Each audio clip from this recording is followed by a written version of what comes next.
Alright troops, how you doing? It's Rob here, and welcome to my review of Dead Space.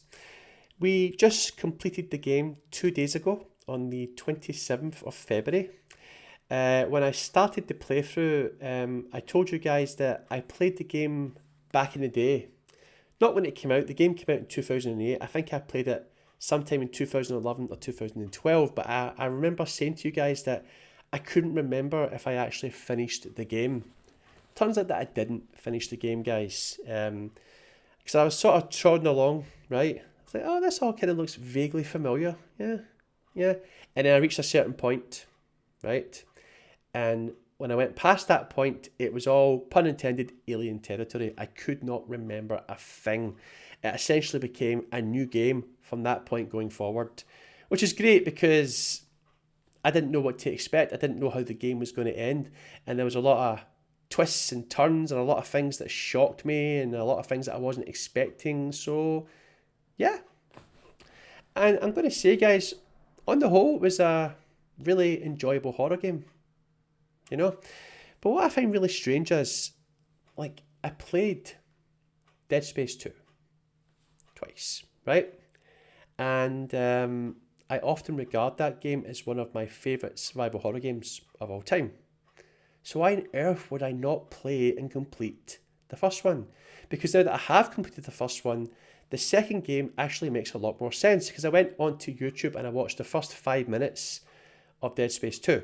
And I think like Isaac's getting evaluated by a doctor because of Isaac's exposure to the marker in the first game, right? He was getting a checkup basically to make sure he was okay. But that checkup didn't last long, guys, because the shit hit the fan pretty damn fast. So yeah. So I was looking at side-by-side comparisons of how the game looked back in 2008 compared to the remake. And let me just say this, guys, it is just night and day. The graphics in the Dead Space remake are jaw-droppingly good. Now, I know that a lot of you guys will be like, yeah, but graphics doesn't really make a game. I mean, you know, it's not all about the graphics. I'm sorry, guys, but it is. To me, anyway, right? Because, well, it's evolution, and it's progress. When you look at the very first game that was ever created, I think it was called Pong, Pong, right? Isn't it? Or am I wrong? Was it another game where the wee ball bounces, you know, you need to try and get it in the goal at either side? I think that was the first game ever created. So if you look at that, and then you look at Dead Space Remake, and you see how far we've come, you know, it's fascinating, guys. And I think that's the reason why everyone looks forward to the next console generation. That's why people look forward to the next big graphics card that's being released, because they want to see just how far developers can push graphics. We want to see how lifelike we can get them. And we're not, honestly, guys, we're not that far off the point where you won't be able to tell the difference between real life and video game graphics. You can technically achieve that right now. I've seen videos online of Cyberpunk 2077, heavily modded though. Right, bear that in mind, heavily modded. And I seen this video, and I could not. I initially, for the first minute or two, I thought I was watching like an actual movie or someone holding a camera and filming something. I thought it was real life until I looked at the title and realised this is Cyberpunk. This is Cyberpunk 2077. Are you serious? And I showed my family it, right? I showed them the video, and they're like, oh, that's pretty cool, aye. And I said to them, would you believe me if I told you that this was video game graphics? And they could not believe it.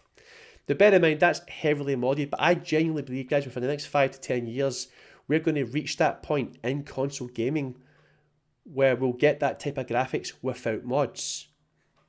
So, yeah. But the graphics definitely made this game.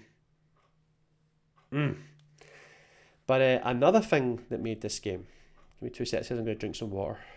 Another thing that really made this game for me was the sound design, the music. It was just top tier. Like, honestly, you can't fault it. You literally cannot fault it. When you've got these headphones on, right, and throughout the entire playthrough, I had the volume turned all the way up to max, right? You could hear every sound. It was like a sort of 360 thing, right? It genuinely felt like the ship was alive. It was just such an immersive experience. I literally felt like I was on the ship. I could hear every drip, every spark, every creak. You could hear the engines working in the background, all the pistons, you know, literally everything. And when the monsters were coming, it's like you had to have your head on a swivel because you did not know what direction they were coming from, guys. Because there was so much sound on the ship, you were looking around like, "Where? I can hear it, but where is it?" And I was like, "Oh my god!" It was a terrifying, unnerving experience, guys, and I freaking loved it.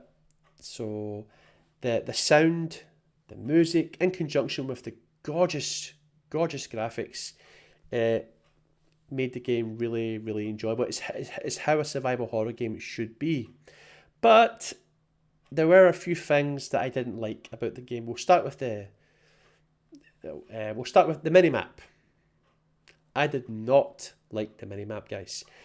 It's pretty much identical to the minimap in the original, and I feel that they could have used this opportunity to improve on it, but they didn't. Now, you had to press the touchpad to get the minimap to come up, but that doesn't take you straight into your map. That takes you into your inventory. To get to the map, you have to press R1. So it's touchpad and R1 to get into the minimap. Now, normally whenever I look at my map in a game, right, you use your analog sticks to move around the map. That's not how you move around the map in this game. You bring up the map, and you've got to use your D-pad. Your D-pad. If you use the analog sticks, your character moves around with the map still open. It's so stupid. And the map actually at times infuriated me because I could not. It was just muscle memory, right? I kept using the analog sticks to move around the map, but it moved my character instead, so did not like it, right? Another thing I didn't like was the characters. I did not like a single character in this game, guys. I couldn't connect with any of them. I couldn't get invested. You know, I didn't feel anything. And I don't know if it's got something to do with, I don't know if it's the voice acting that was bad, or if it was just the character models that were bad. I don't know what it was. Or it just weren't good characters. I don't know. But this was an opportunity for the developers to actually tweak the characters a little bit. You know, but the first thing that shocked me was the fact that Isaac actually talks in the remake. In the original, he didn't talk. He was a mute. And the voice actor didn't do a very good job. No offence to the guy, right? But there was no emotion. There was no... Do you know what I mean? That's just my personal opinion. Please don't come after me in the comments, right? Whenever I play a single player game, the story and the characters have to be good. Otherwise, I hated Hammond. And I was not sad when he got killed off. He was an annoying character. He just sat back on his lazy ass, put his feet up the table. Isaac, do this. Isaac, do that. He had me risking my life every 2 seconds. He didn't have to do anything like that. He just had to sit back, go and do this, go and do that. The amount of shit, the hell that Isaac went through in this game, and he was doing what he was told. Kendra was saying, do this. Hammond, do this. What the fuck? And then right at the end, he just could not tell the difference between a necromorph and his old buddy Chen. And that's what cost him. He's like, it was so stupid. Like, Hammond had a small window of opportunity to kill Chen, necromorph Chen, but he still believed that there was a wee ounce of humanity left. There was not a single ounce, right? The old Chen was gone, right? But no, Chen, are you in there? Chen? And then Chen killed him. What the fuck? Such a stupid end for a character. Did not like Hammond. Daniels, or Kendra, whatever you want to call her, she was probably the most tolerable character. Mercer, who was like up to a certain point in the game, he was the main bad guy until he wasn't the bad guy anymore. And even Nicole, Isaac's girlfriend, You know, just like, I know that she was under the effects of the marker, right? She was under the influence of the marker. She was losing her mind, and massive spoiler here, she was dead the whole time, right? Fair enough, but you know, Isaac went to all this effort, went through this hell, and Nicole was just like, "Yes, make us whole again, Isaac. We can be together again." Fuck off, man. Like, just cut the dead weight, go back to planet Earth and find another bird. Do you know what I mean? What the fuck? So, yeah, and all the other wee side characters, you know, Jacob Temple and Elizabeth Cross, and, you know, I just didn't like the characters. And the story was okay. It was okay. It wasn't anything special. It was fine. I need to keep telling myself that this was a game that came out in 2008, right? So, you know, I shouldn't be too harsh. But I'm just being honest, guys. The story was okay, right? So, Isaac, Hammond, and Daniels are responding to a distress call that was sent out by the USG Ishimura, which is a ship. It's a planet cracker, right? It finds a planet and it cracks it open, and then they go in and extract all those rare resources, right? But they chose the wrong planet to crack, because the planet they chose to crack was Aegis 7. And on this planet was this marker. And once they discovered the marker, they brought it up from the planet onto the ship, the USG Ishimura. And doing that spelled their doom, because it unleashed this outbreak where it turned all the people on the ship into necromorphs. And if a necromorph attacks you, it will turn you into a necromorph. And if you were one of the fortunate ones where you didn't get turned into an alien, the marker got inside your mind and drove you crazy, and it made everyone kill themselves. Like, if you became afflicted by the marker, you eventually got driven to kill yourself. And yeah. So once the three of us got onto the ship and we realised, oh my god, the shit has hit the fan, let's just get the hell out of here. But it was just one problem after another problem. So when we got on the ship, it wasn't a simple case of get off the ship, because the ship that we arrived on, when we arrived on the USG Ishimura, the ship that we came in on, that got destroyed almost instantly. So it wasn't, we couldn't leave. It was just one problem after another problem, and oh god. Eventually it all came down to we had to return the marker back to Aegis 7, and that would fix everything, and that's what we did. But pretty much every character we came across in the game died. So yeah, and I actually learned something, guys. I was just doing a wee bit of research, and apparently, and this is, I actually love this little feature, this little bit of information. The first letter of every chapter spells out Nicole is dead. Nicole is Isaac's girlfriend. So Isaac had two reasons for going on to the USG Ishimura: to respond to the distress call and to try and find his girlfriend, who was on the ship somewhere. But this whole time, guys, she was dead. And we didn't find it out right to the very end, right in the last chapter. But yep, the first letter of every chapter spells out Nicole is dead. I just thought that's a cool little feature. So, yeah. But, so, the story and the characters were a little bit of a letdown. It is what it is, right?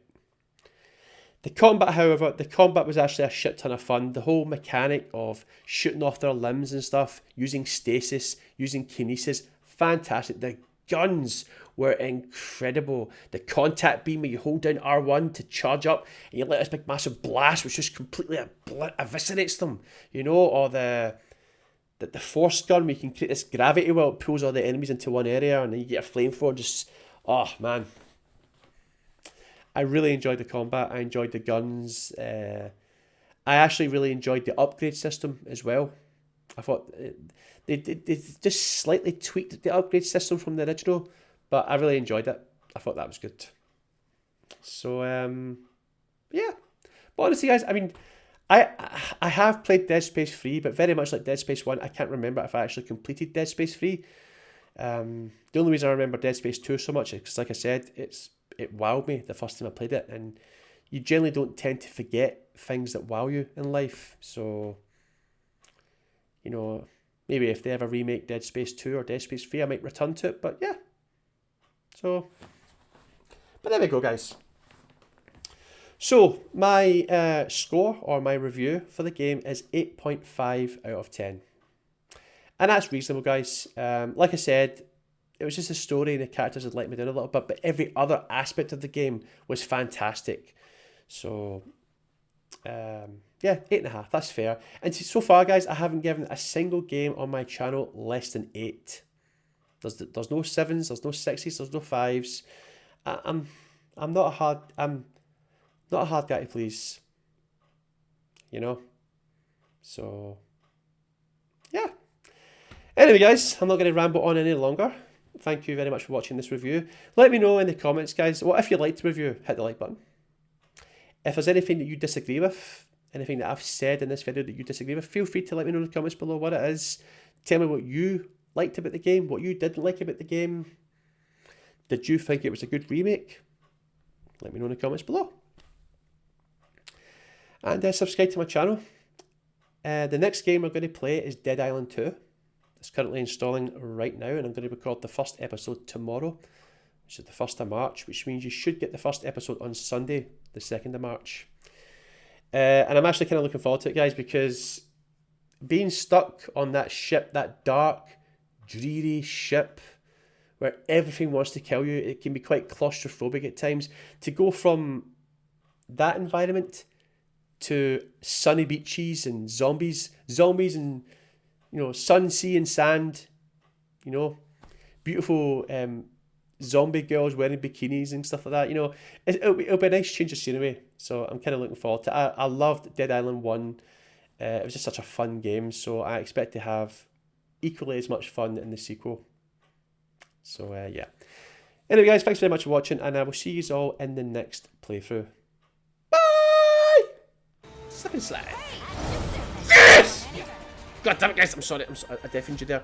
Wait, what's he? Is he weak against? He's not getting any weaknesses. Of course, he doesn't have any weaknesses. But you know what, guys? I'm gonna hit my Flora. Oh wait, guys! I just realised. Yes! Oh boy.